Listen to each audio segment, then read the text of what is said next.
misteri yang menyeliputi Danau Cincin Papanggo, Tanjung Priuk, Jakarta Utara. Aura mistis akan terasa jika Anda datang ke kawasan Danau Cincin Papanggo pada tengah malam. Untuk mengetahui sejarah dan misteri dan kisah-kisah seram di sekitar Danau Cincin. Pada masa Jakarta masih bernama Batavia, Danau Cincin bukanlah sebuah danau atau waduk dalam bahasa orang Jakartanya. Kala itu, Danau Cincin hanyalah berupa terusan atau kanal yang menghubungkan Kali Ancol dan Kali Tirem. Jadi, keberadaan Danau Cincin yang pada saat itu masih berupa terusan sungai sangatlah erat kaitannya dengan keberadaan Kali Ancol sekarang. Karena kalau kita amati, antara Danau Cincin dan Kali Ancol dihubungkan oleh muara yang sekarang menjadi pintu air di jembatan Jalan R.E. Marta Dinata. Kawasan Ancol yang dulu pernah menjadi tempat wisata para menir Belanda di abad ke-17, di mana kala itu pusat pemerintahan VOC berada di sekitar pelabuhan Sunda Kelapa dan kota tua Jakarta sekarang. Jaraknya memang tidak terlalu jauh dari Ancol dan Tanjung Priuk. Tapi pada saat Batavia diserang endemi malaria sekitar 1700-an sampai dengan 1800-an, pemerintah Belanda lalu menggeser pusat kota menjauh dari pesisir. Ancol pun ikut ditinggalkan para menir yang takut terserang malaria. Dia tidak lagi menjadi primadona. Sejak itu, kawasan Ancol dan Tanjung Priuk, khususnya daerah Papanggo dan Warakas, jarang sekali dikunjungi oleh masyarakat. Para penonton sekalian YouTube Hans MN3 Production, pada kesempatan kali ini kita berada di sebuah danau di daerah Tanjung Priuk, bisa dikatakan danau atau waduk, namanya itu Danau Cincin. Nah, di sini kita berencana ingin menguak misteri-misteri yang ada di sekitaran danau ini. Dan kita juga akan melakukan pembuktian sejarah yang mengatakan bahwasanya di sini tuh ada sosok penunggu buaya putih, ular besar. Itu nanti kita usahakan akan merealisasikannya. Jadi tetap di YouTube Hans MN3. Sebelum kita mulai kegiatan kita pada malam hari ini, kita buka dulu dengan doa ya. Semoga acaranya bisa lancar, tidak ada halangan apapun juga.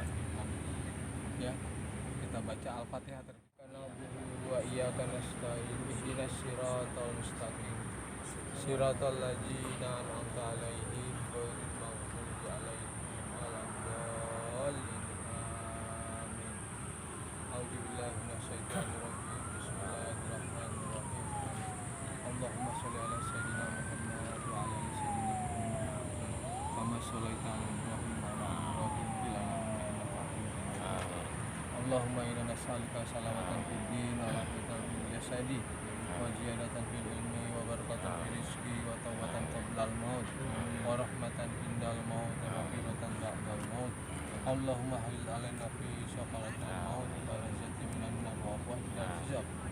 Rabbana atina fid dunya hasanah wa fil akhirati hasanah wa qina adzabannar wa qina adzabannar. Sallallahu alaihi wasallam Muhammadin wa ala alihi wasallam. Walhamdulillahirabbil alamin. Kita juga nanti akan melakukan suatu penelusuran dengan salah satu kuncen daripada Danau Cincin ini yang bernama Mbah Margo Laras. Namun untuk saat ini beliau masih ada sedikit interaksi, makanya kita masih belum berani untuk berbicara lebih lanjut. Sehingga kita harus menunggu beberapa saat, dan kalau misalkan beliau sudah selesai akan interaksi tersebut, nanti kita akan melakukan perbincangan dan wawancara lebih lanjut. Jadi tetap stay tune ya. Terima kasih. Pemirsa sekalian, nampaknya Mbah Margo Laras sudah sedikit selesai mengenai penelusurannya. Untuk itu mari kita jalan ke beliau, sekaligus kita sedikit mengulik tentang sejarah dari Danau Cincin. Mari.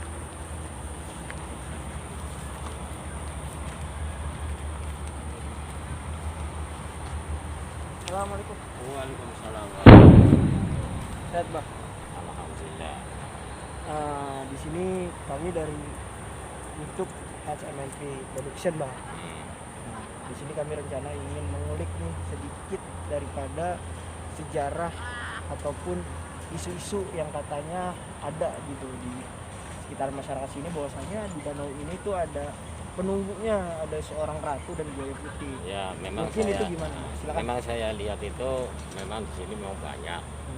Cuma ini yang nampak itu baru 3 di sini nih. Nah, satu yang pertama itu di danau itu memang ada siluman buaya putih. Nah, yang kedua yaitu ada sosok perempuan itu yang sono tuh tadi. Kesono lewat. Cuma orangnya kayak bukan orang sini gitu, kayak orang luar gitu. Naik kuda itu dua orang. Gitu. Kira-kira bisa nggak gitu, Mbak? Kayak memberikan juga nih informasi kepada pemirsa bahwasanya apa saja gitu untuk daerah sini, ruang lingkupnya apa? Apakah sebuah kerajaan atau sebuah kota gaib atau apa, bisa Nah, kalau dijelaskan? menurut saya itu memang di sini itu memang kerajaan. Kerajaan itu satu intinya itu memang di sini itu penghuni. Tadi tampak ada sosok buaya putih. Nah, terus perempuan termasuk rambutnya panjang. Cuma saya tanyain nggak mau, jadi lompat-lompat gitu sono sini. Nah, terus nggak tahu dari sono itu kuda 2. Kuda apa tuh, Bang, kalau boleh tahu? Kudanya putih. Kuda putih. Nah, 2 orang, cuma orangnya bukan orang kayak orang asing lah. Oh, Nah, yang kayak hidungnya mancung-mancung orang-orang semua. Belanda gitu, Belanda. orang-orang turis. Wah. Cuma saya stop itu dia nggak ada suara, nggak apa, diem gitu. Oh, kira-kira nih, Mbak, kalau boleh tahu kedatangan kita juga untuk menelusuri ini, apakah berpengaruh juga nih buat mereka? Apa mereka merasa terganggu atau Sebetulnya sih mendatang enggak, sepancaman? sebetulnya nggak terganggu. Cuma kita kan intinya satu sebelumnya kita kan numpang-numpang ya, intinya apa aja lah termasuk penghuni sini. Kalau memang dia benar-benar kerajaan berarti banyak gitu kan. Nah, dari rajanya, ratunya, terus anak buahnya kan pasti banyak. Cuma sekeliling sini itu banyak, belum yang saya datang ke sono itu pasti lebih banyak lagi gitu. Berarti saking luasnya daerah ini Iya, pun luas ini. banyak. Pemirsa, itu sedikit sejarah mengenai isu-isu yang ada di sini dan sedikit hasil dari penelusuran dari Mbak Margo Laras. Dan nanti juga Mbak Margo Laras akan sedikit memanifestasikan apa yang ada di lingkungan ini, baik itu sebuah benda atau sebuah interaksi ataupun itu, nanti Mbak Margo Laras akan memanifestasikan.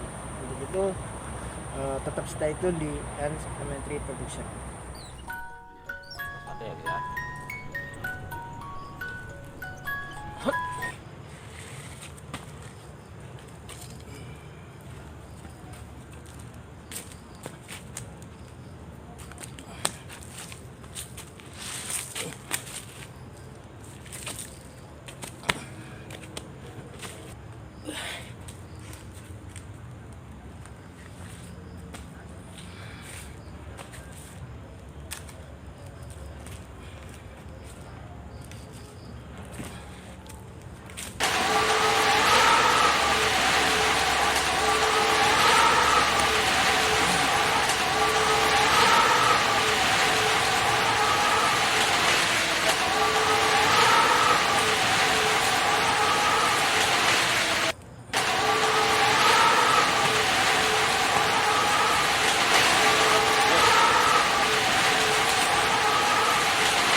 masuklah. Wah,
maaf, ini saya Ratu, apa termasuk anak buahnya Ibu Ratu, menyampaikan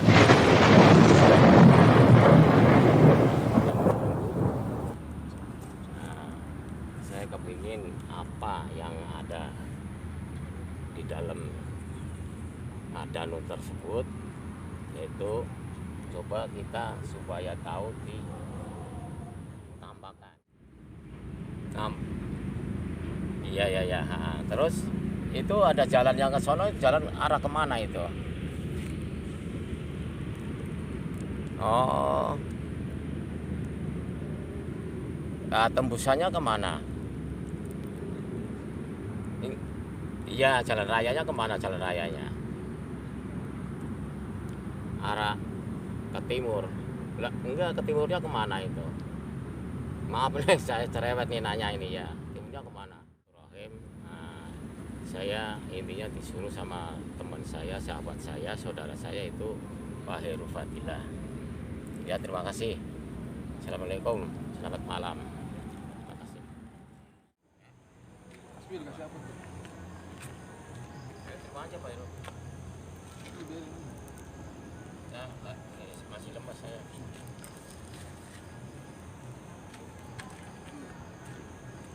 Di center ya.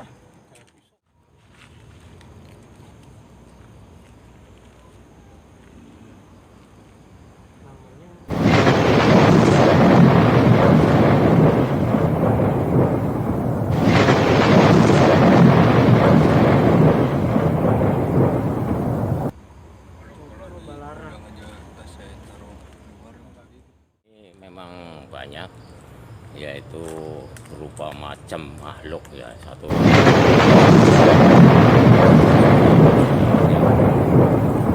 ini banyak sosok perempuan, monyet, orang yang gede tinggi, gendruwo, segala macam makhluk Allah itu ada di sini semua ini. Nah, tapi alhamdulillah nyerang saya itu, alhamdulillah Allah masih memberikan kita ya selamatlah, tidak ada halangan suatu apapun. Jadi ini alhamdulillah udah pada kabur semua. Tahu kaburnya kemana saya nggak tahu, langsung terbang tahu kemana ya, gitu aja. Udah. Apa tuh?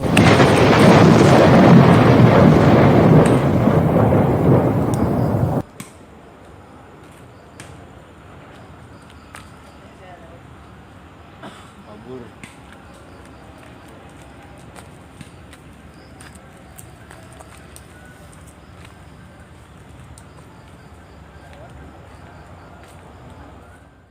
Pemirsa YouTube channel. Warga sini sudah melakukan mungkin Dolores bisa menjelaskan apa yang Mbak Margolaras dapatkan dan informasi apa nih Mbak Margolaras? Ya, oke. Alhamdulillah kalau saya lihat di daerah sekitar sini ya memang bentuknya macam-macam. Nah, ada yang sosok yang begitu kayak genderuwo, ada pocong, ada orang gede tinggi, monyet. Terus masalah pocong, apalah yang di dalam sekitar sini tuh makhluk-makhluk semua sih makhluk Allah gitu. Cuma kan beda kita lah, kita sebagai kita manusia dan ciptaannya kan kita bikinan dari tanah jadi dari api. Memang nggak bisa dinilai si A si B itu, yang penting itu banyak lah apa yang sosok apa aja tuh ada di sini gitu sekitar danau cincin tersebut gitu. Oh, terus kira-kira nih Mbak mengenai siluman buaya. Ya sih alhamdulillah udah saya intinya tahu napak semua lah. Nah, itu cuma yang aslinya itu belum, ratunya cuma anak buahnya semua. Berarti saking hebatnya kekuatan di sini tuh sedikit kesulitan ya Mbak Iya, untuk agak kesulitan mencari informasi-informasi ini. Berarti mungkin bisa disimpulkan bahwasanya untuk segmen ini kita hanya mendapat sedikit informasi nih pemirsa mengenai Danau Cincin ini, dan mungkin di suatu saat nanti atau di segmen selanjutnya di part selanjutnya bisa kita mencari informasi nih mengenai siapa sih Ibu Ratu ini, terus dia itu di sini sebagai apa, terus ada kaitan apa Danau Cincin ini dengan danau yang lainnya atau dengan daerah lainnya mungkin gitu ya Mbak ya. Jadi untuk saat ini mungkin hanya ini yang bisa Mbak Margolaras sampaikan mengenai situasi dan kondisi di Danau Cincin ini. Jadi kami juga dari tim Hands MN3 Production akan melaksanakan atau melakukan penelusuran lebih lanjut mengenai sisi sejarah ataupun sisi yang lainnya secara mendalam mengenai Danau Cincin ini. Jadi buat semuanya tetap saksikan Hands MN3 Production. Kurang lebihnya mohon maaf. Assalamualaikum warahmatullahi wabarakatuh. Waalaikumsalam warahmatullahi wabarakatuh. Dengan berkembangnya suatu daerah menjadi lebih modern, hilang juga kah mitos dan cerita-cerita seram tentang daerah tersebut? Sedangkan kehidupan masih berjalan. Ada yang mau masih informasi Nyata mau? dan tidak nyata. Hanya kita yang percaya dan dapat membuktikan.